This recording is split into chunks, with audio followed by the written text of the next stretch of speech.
시청자 여러분 안녕하십니까? 뉴스온 시작합니다. 광주에서 신축 중이던 현대산업개발 아파트가 붕괴됐습니다. 문재인 대통령이 자치분권 2.0 시대의 개막을 선포했습니다. 여야 대선 후보들이 본격적인 정책 경쟁에 접어들었습니다. 광주시가 초기 창업 기업을 육성하기 위한 본격적인 투자에 나섭니다. 여순 사건을 배경으로 한 영화 동백이 국가기록원에 보관됩니다. 광주에서 신축 중이던 현대산업개발 아파트가 붕괴됐습니다. 해당 사고로 실종된 작업자 수색에 총력을 기울이고 있는데요. 중앙구조본부와 광주특수구조단 등이 투입됐습니다. 지난 11일 광주 서구 화정동에서 신축 공사 중인 고층 아파트의 외벽이 무너졌습니다. 광주시 소방본부에 따르면 11일 오후 3시 46분쯤 광주 서구 화정동 아이파크 신축 공사 현장에서 아파트 상단부 외벽과 구조물이 무너져 지상에 주차된 차량을 덮쳤다고 밝혔습니다. 붕괴 당시 공사 현장에 있던 6명은 구조됐지만 28층에서 31층 사이 창호 공사 등을 진행했던 6명이 실종됐으며 이들 중 1명은 숨진 채 발견됐습니다. 현장 주변에서 실종자의 휴대폰 위치가 잡혔지만 연락은 닿지 않았고 차량 10여 대가 잔해물에 매몰됐습니다. 소방당국은 아파트 외벽 거푸집이 무너지고 타워 크레인 지지대가 손상되면서 5개 층이 붕괴됐다고 설명했습니다. 광주경찰청 수사본부는 해당 아파트 공사장 책임자인 현대산업개발의 현장 소장을 업무상 과실치사상 혐의로 입건한 데 이어 출국 금지 조치를 내렸습니다. 또한 안전조치를 소홀히 한 탓에 작업자들을 다치게 했다는 것으로 공사 관련 기록들도 확보했으며 공사 현장 내 HDC 현대산업개발 현장사무소, 감리사무소, 관련 업체사무소 등 3곳을 압수수색했습니다. 한편 지난 17일 정몽규 HDC 현대산업개발 회장은 아파트 붕괴 사고에 대한 책임을 통감하며 사퇴 의사를 밝혔습니다. 저는 이 시간 이후 현대산업개발 회장직에서 물러나겠습니다. 사고를 수습하고 국민들의 신뢰를 회복할 수 있도록 그룹 차원에서 모든 노력과 지원을 약속드립니다. 다시 한번 광주 사태 피해자와 가족 그리고 국민 여러분께 진심으로 사죄드립니다. 실종된 근로자들은 대부분 건물 28층에서 31층 고층부 사이에 있었던 것으로 알려진 가운데 소방당국은 각계 최고 전문가들을 불러 대책회의를 열 예정입니다. 다만 타워 크레인과 내부의 추가 붕괴 우려 때문에 고층부 정밀 수색은 난항이 예상됩니다. 특히 건물 옆에 기울어진 145m의 타워 크레인을 해체하기 위한 1200톤급 대형 크레인이 추가 투입됐지만 크레인 주변의 지반이 불안정해 해체 작업 완료 시기도 지연되고 있습니다. 실종자 가족들은 지자체가 마련한 숙소를 사양하고 천막 생활을 하며 현장을 지키고 있습니다. 문재인 대통령이 13일 제2국무회의로 불리는 중앙지방협력회의를 주재하고 자치분권 2.0 시대의 개막을 선포했습니다. 지난 13일 문재인 대통령은 오전 10시 40분 청와대 영빈관에서 지방자치단체장과 지방의회 의장이 참석한 가운데 제1회 중앙지방협력회의를 주재하고 자치분권 2.0 시대 개막을 알렸습니다. 문 대통령은 이 자리에서 국회에 제출했지만 논의되지 못한 정부의 개헌안을 요약하면 지방분권 개헌이고 지난 대선에서 공약한 제2국무회의 성격인 중앙지방협력회의가 출범하게 돼 다행이라며 감사를 표했습니다. 중앙지방협력회의는 새로운 국정운영 시스템입니다.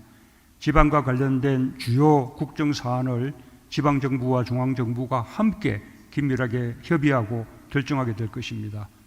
분기마다 한 번씩 회의를 개최하면서 지방 의제를 다루는 최고 의사결정기구가 될 것입니다. 문재인 정부는 지방의 국정운영 참여를 위한 제2국무회의 도입을 국정과제로 삼고 지방분권형 개헌을 추진했으나 개헌이 무산되면서 지난해 7월 제2국무회의 취지를 담은 중앙지방협력회의 구성 및 운영에 관한 법률을 제정했습니다.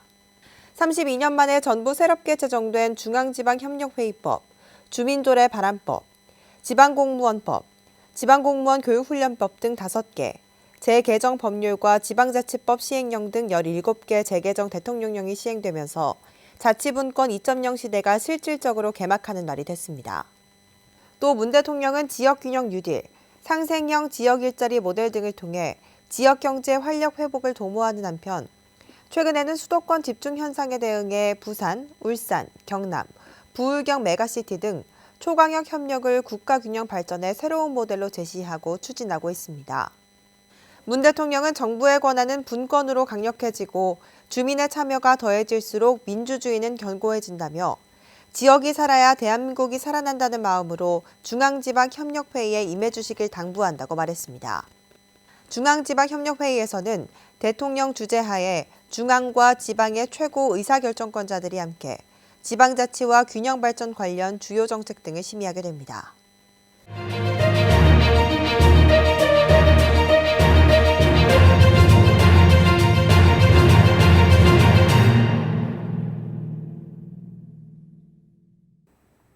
이재명 후보와 윤석열 후보가 11일 정책 공약을 제시하면서 본격적인 정책 경쟁에 접어들었는데요. 앵커 브리핑 시작합니다.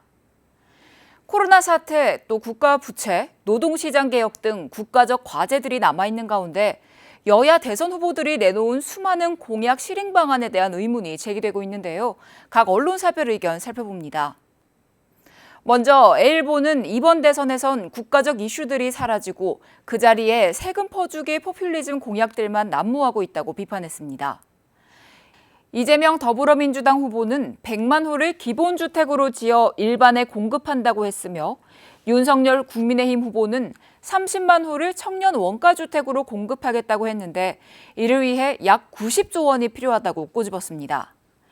이어 두 후보는 수십조 원이 드는 공약들을 쏟아내면서 추가 재원은 거의 들지 않는다는 말을 반복할 뿐 구체적 재원 조달 방법은 내놓지 못하고 있다고 강조했는데요. 이 나라가 생존하려면 이 국가적 난제들을 해결하기 위한 구체적 비전이 절실하다고 덧붙였습니다. B일보는 병사 월급 관련 공약에 대해 병사 월급 인상은 부사관이나 장교, 또 다른 공무원의 임금 체계에 영향을 줄 수 있고 또 막대한 재정이 드는 복잡한 이슈인데 이에 대한 충분한 검토를 했는지 의문이라고 설명했습니다.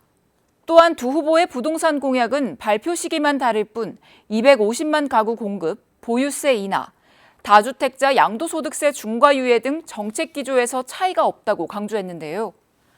공약 뺏기기가 남발되면 정책 우선순위가 뒤틀려 심각한 자원 낭비를 부르게 된다고 비판했습니다.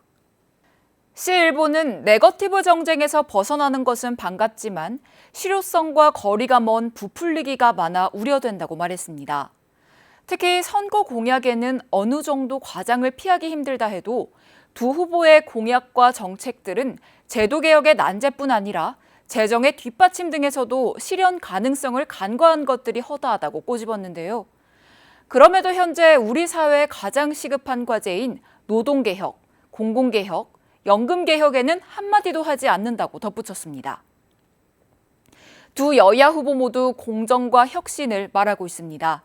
더 이상 포퓰리즘 공약에 머무르는 것이 아닌 저출산, 교육 불평등, 소득 및 자산 양극화 등을 풀어나갈 수 있는 근본적인 해결책을 내놓아야 할 것입니다.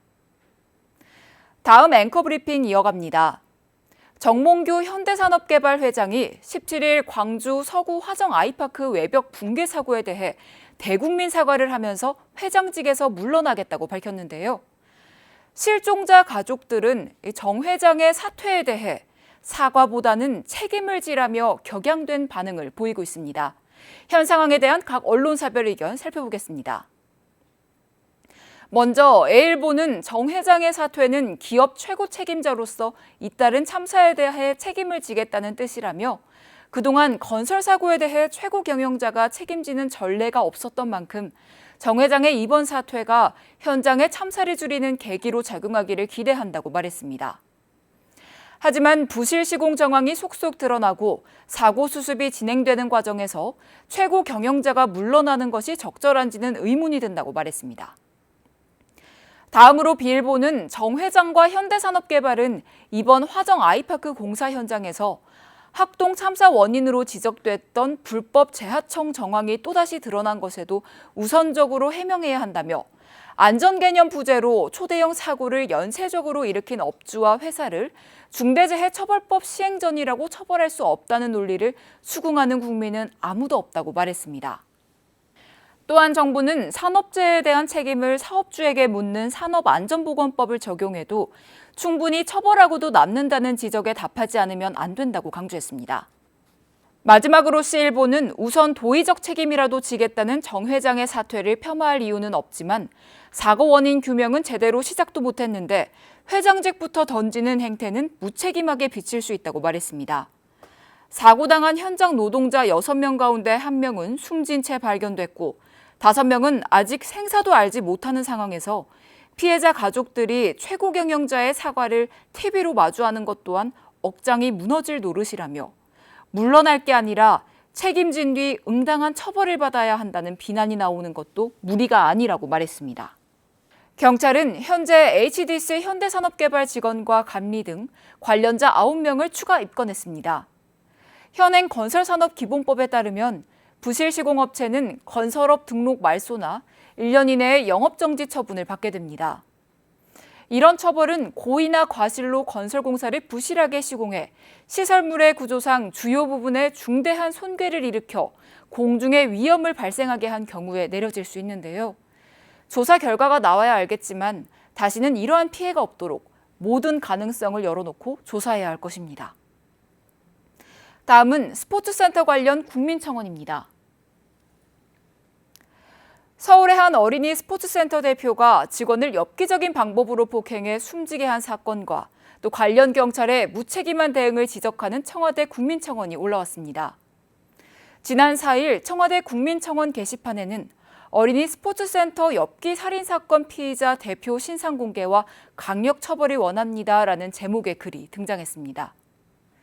청원인은 경찰이 피해자의 바지가 벗겨져 있었는데도 옷을 덮어주고 가버리는 등 부실 대응을 해서 사람이 죽었다면서 당시 경찰은 피해자의 하의를 패딩으로 덮어준 뒤 어깨를 두드리고 가슴에 손을 얹어보는 등을 통한 확인을 한 뒤 술에 취해 자고 있다는 A씨의 주장을 믿고 현장에서 철수했다고 말했습니다. 청원인은 시민을 지키는 경찰이 이래도 되겠냐며 경찰의 무책임함을 지적했고 어린이 스포츠센터 대표를 검찰 송치하기 전 마약 검사와 신상 공개를 촉구하며 강력 처벌을 요구했습니다.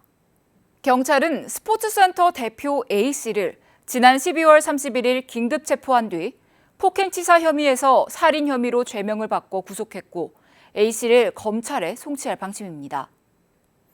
국립과학수사연구원의 부검 결과 긴 막대로 장기를 건드려 사망한 것으로 보인다는 1차 소견이 나왔습니다. 유족 등에 따르면 스포츠센터 대표 A씨와 피해자 B씨는 평소 관계가 원만했던 것으로 전해지면서 A씨의 범행에 대한 의문이 해소되지 않고 있습니다. 또 경찰은 A씨 주변인 조사와 휴대전화 포렌식을 진행하고 그가 범행을 사전에 계획하거나 성도착적인 성향을 가지지는 않은 것으로 결론 내렸습니다. 다만 심리 분석을 위해 프로파일러 면담을 진행했고 검사 결과를 기다리고 있는 상황입니다. 해당 청원에는 19일 오후 1시를 기준으로 약 8만 명이 동의했습니다. 계속해서 수도권 소식입니다. 서울시와 마포구를 비롯한 25개 자치구는 미래교육 협약을 체결했습니다. 각 자치구별로 진행됐던 교육 지원 정책을 하나의 통합된 비전을 제시하기 위한 지원 정책으로 나아가기 위해 시행됐습니다. 서울시와 마포구를 비롯한 25개 자치구는 미래교육 정책을 지역 주민들에게 제시하는 미래교육 협약식을 체결했습니다. 미래교육 협약은 교육청과 자치구가 상호 제안한 교육 의제로 구성됐습니다. 협약에 따라 서울형 혁신교육지구 사업, 지자체 교육경비 보조 사업 등 상호 협력이 더욱 가시화될 것으로 전망됩니다. 올해 실천 가능한 사업은 바로 시행되며 예산 등 준비가 필요한 사업은 2022년 준비를 거쳐 2023년 본격 추진됩니다. 질 높은 공교육을 실현하기 위해 구체적인 협력을 통해 청소년들에게 구체적인 비전을 제시하기 위해 노력합니다. 마포구는 2006년부터 서울시 자치구 중 최초로 구민의 삶의 질 향상을 위한 구정정책 수립의 기초자료를 위해 마포구 사회조사를 실시하고 있습니다. 이번 조사는 구에 거주하는 2,000가구의 만 15세 이상 가구원 4,493명을 대상으로 직접 방문 면접 방식으로 진행했는데요. 조사 분야에는 구민 생활 전반에 대한 통계 자료 결과를 얻을 수 있도록 총 10개 부문으로 광범위하게 이뤄졌습니다. 마포구가 구민의 삶의 질과 관련된 다양한 관심사와 생활 모습, 의식 구조 변화 등을 조사한 2021년 마포구 사회조사 결과를 발표했습니다. 마포구민 10명 중 9명은 10년 후에도 마포구에 거주하고 싶다고 밝혀 주민의 거주 만족도가 매우 높은 것으로 드러났습니다. 또 생활 환경 만족도는 2019년 사회조사 결과 대비 모든 영역에서 큰 폭으로 상승했습니다. 세부 항목별 만족도는 주거 여건 74.6%, 문화민 여가시설 72.2%, 보건 의료 서비스 66.6%, 환경 여건 60.6%, 개인적인 생활 수준 57.6% 순입니다. 2021 마포구 사회조사 보고서는 마포구 누리집 통계자료실에서 전자책으로 확인할 수 있으며 마포구는 이번 사회조사 결과를 바탕으로 마포구의 특성과 실정을 반영한 맞춤형 정책을 추진해 나갈 예정입니다. 도심 내 교통 혼잡을 완화하고 저탄소 녹색 교통 문화를 확대하기 위한 교통 수요 관리 분야 평가에서 마포구는 10년 연속 최우수구를 수상하고 있습니다. 교통 유발 부담금과 기업체 참여 유도, 공유 차량 이용 활성화 등을 높이 평가받았습니다. 마포구가 25개 자치구를 대상으로 실시한 2021년 교통 수요 관리 분야 평가에서 최우수구로 선정됐습니다. 이번 수상으로 마포구는 2012년부터 10년 연속 최우수구를 수상했습니다. 교통 수요 관리 분야 평가는 교통 유발 부담금과 기업체 수요 관리, 교통 수요 중점 관리, 특수시책 등 4개 분야를 평가합니다.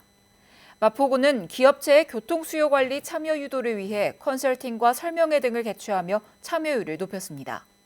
이뿐만 아니라 공유 차량 이용 활성화를 위해 전동 킥보드 주차구역 신설과 전용 거치대를 설치한 점도 높은 평가를 받았습니다. 마포구는 앞으로도 교통체증 없이 맑고 깨끗한 도시를 만드는 데 앞장설 계획입니다. 광역시 소식입니다. 지속가능한 사회적 기업으로 성장하기 위한 필수 과정이죠. 대전시가 2022년 상반기 예비사회적 기업 지정 공모에 참여할 기업을 찾습니다. 대전시가 사회적 가치를 실현하는 지역사회의 다양한 예비사회적 기업을 발굴 육성하기 위해 2022년 상반기 대전광역시 예비사회적 기업 지정 사업을 공모합니다.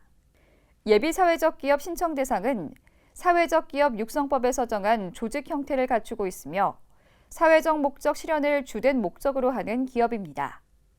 사업 신청은 오는 1월 25일까지 고용노동부 사회적 기업 통합정보 시스템을 통해 신청할 수 있으며 현장 실사와 심사위원회의 대면 심사를 거쳐 3월 중 최종 선정 기업을 확정할 계획입니다.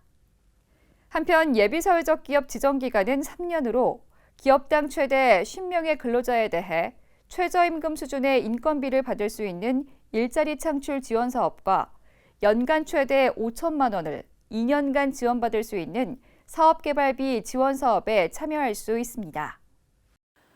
충청권 4개 시도가 국가 균형 발전 선도를 위한 14개 공동 공약 과제를 선정했습니다.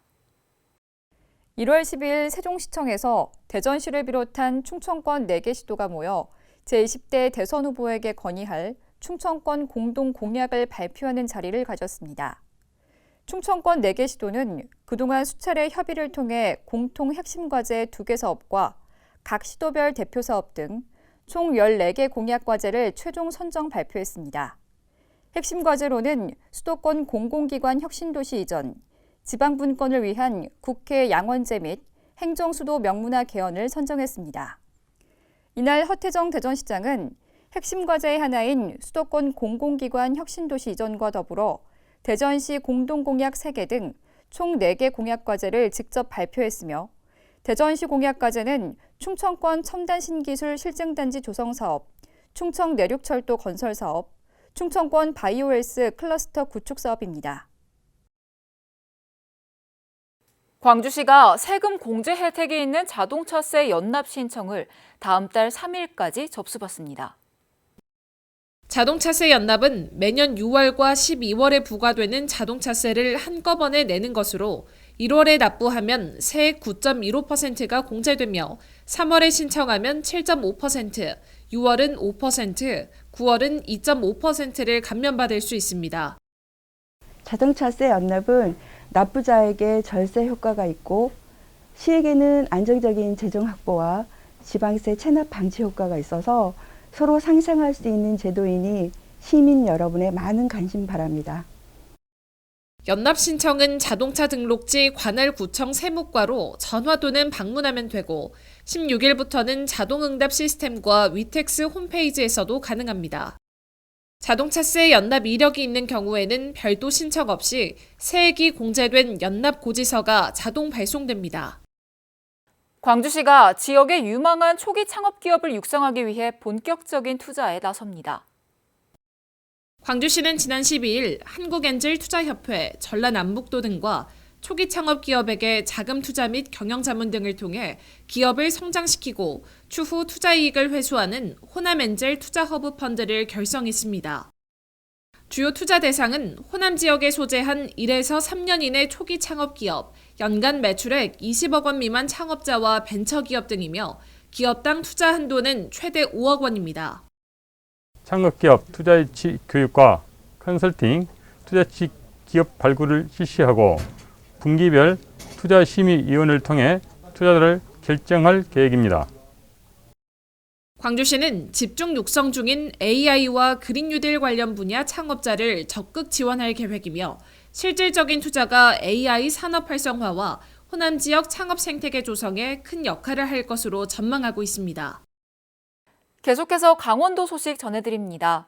강원 평창군은 2022년부터 출산 축하금 지원을 확대한다고 밝혔습니다. 지난 11월 조례 개정을 통해 지원 대상 거주 기한을 2년에서 1년으로 주민등록에 등재돼 있어야 하는 조건을 부 또는 모로 변경하고 지원 신청 기한을 기준 30일 이내에서 6개월로 확대하는 등 지원 기준을 대폭 완화했습니다.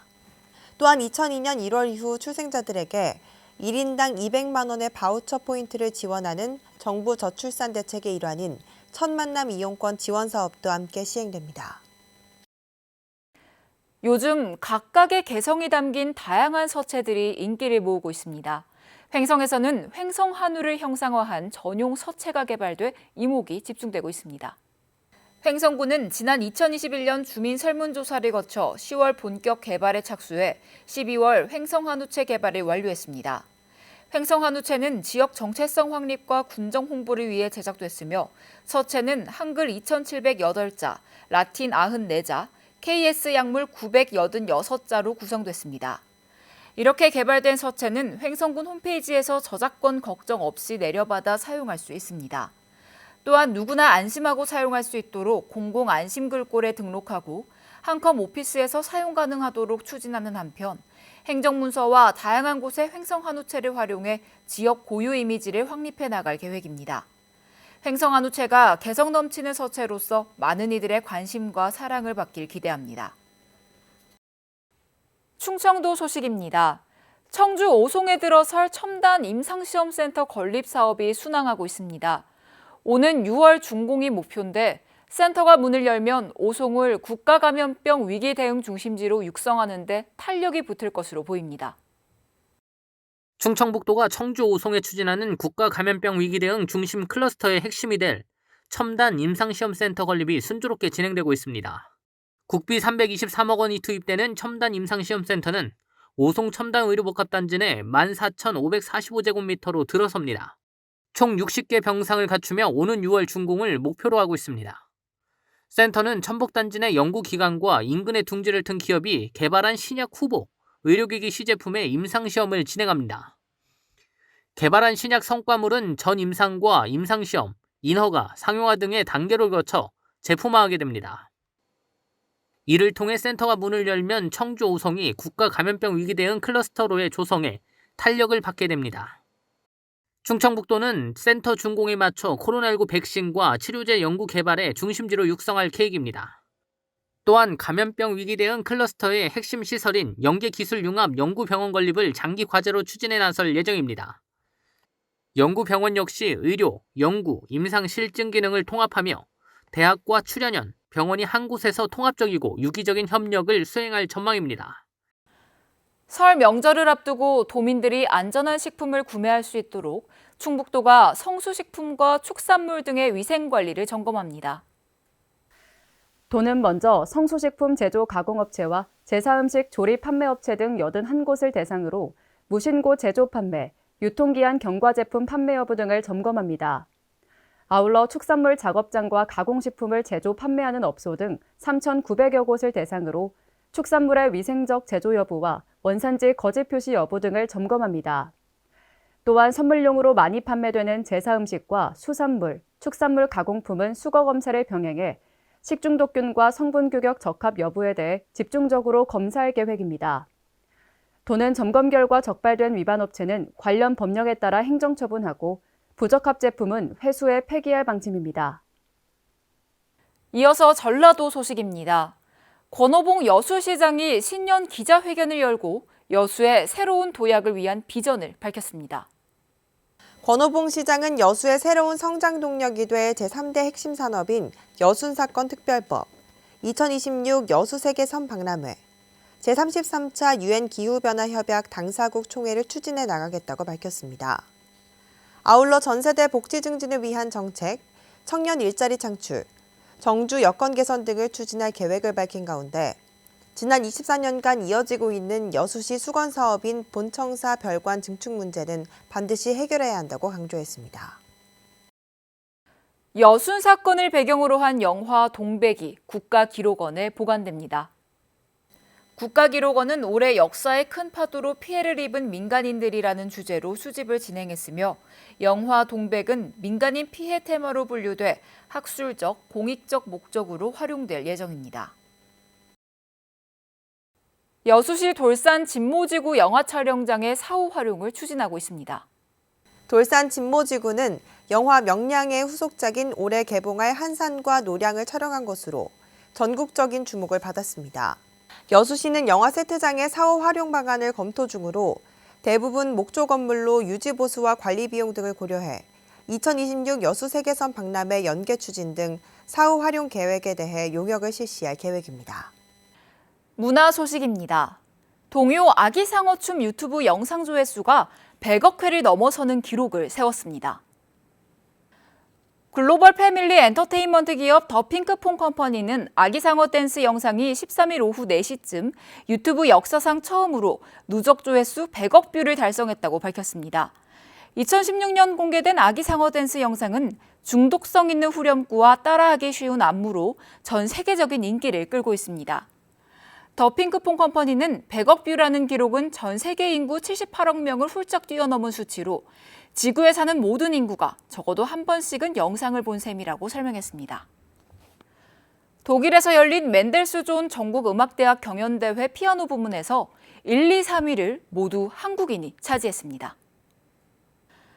지난 12일부터 치러진 펠릭스 맨델스존 바르톨디 음대 경연대회 피아노 부문에서 베를린 한스 아이슬러 음대의 김정환 씨가 1위를 차지했습니다.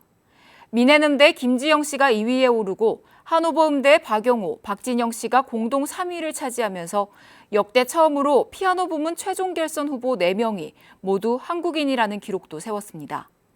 작곡 부문에서도 리베크 음대 이기로 씨가 2위를 차지하고 슈투트가르트 음대 김다찬 씨가 공동 3위에 올랐습니다. 독일 맨델스존 음대 경연대회는 독일 고전음악 경연대회 가운데 가장 오래된 펠릭스 맨델스존 바르톨디 상의 시초를 두고 있는 대회입니다. 넷플릭스 한국 오리지널 시리즈 지옥이 미국 비평 사이트에서 지난해 최고의 호러 시리즈로 꼽혔습니다.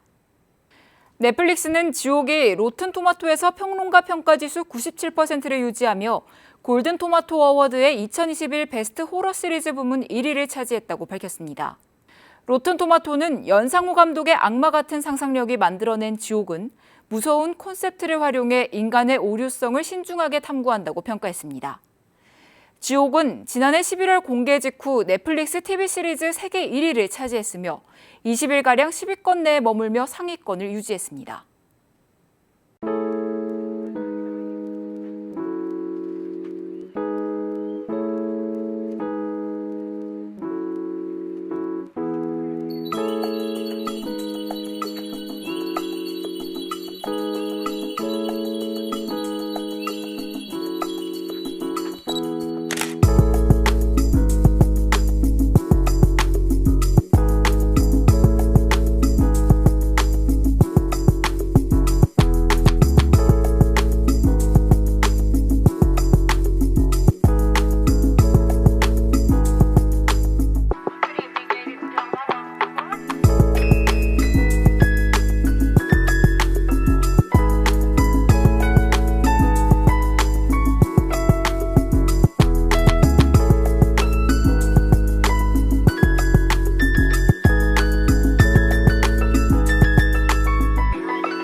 문화체육관광부와 국립국어원이 산업 현장 화두로 떠오른 ESG 경영을 대체할 쉬운 우리말로 환경, 사회, 투명 경영을 선정했습니다.